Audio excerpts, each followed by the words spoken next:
take actions against China? Not so much used to pressure, well, you might say use to pressure China, but let me put it more directly. It's an attempt to split China from ASEAN, or ASEAN from China, to try to force it to take sides, and in that sense to pressure China. That is, of course, not going to work.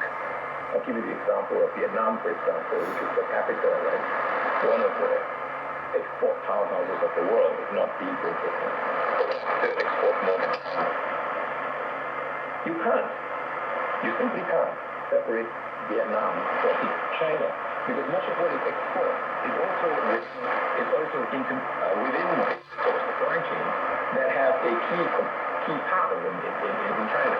So a lot of it is that are first, for example, have some sort of production value add in China, but then are also finished off or have some other in Vietnam.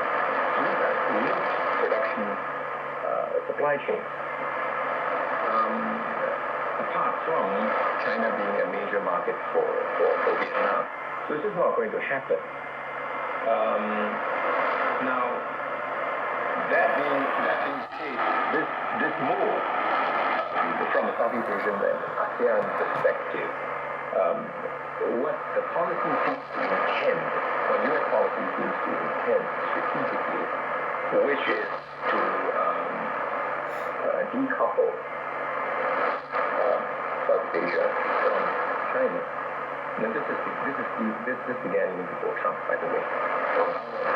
The so-called the Trans-Pacific Partnership. That's just doomed to fail. It's irrational.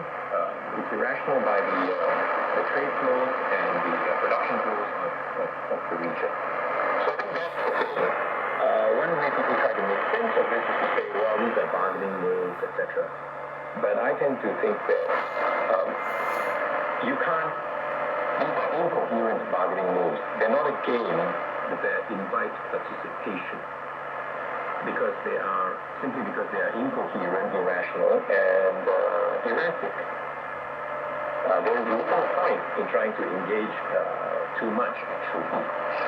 It's so unclear what the objectives are, and it is just a sort of a bluff and a bargaining move, kind of a bluff or a gambit. Then it's perhaps not advisable for it to be the first in line to be on the chopping block.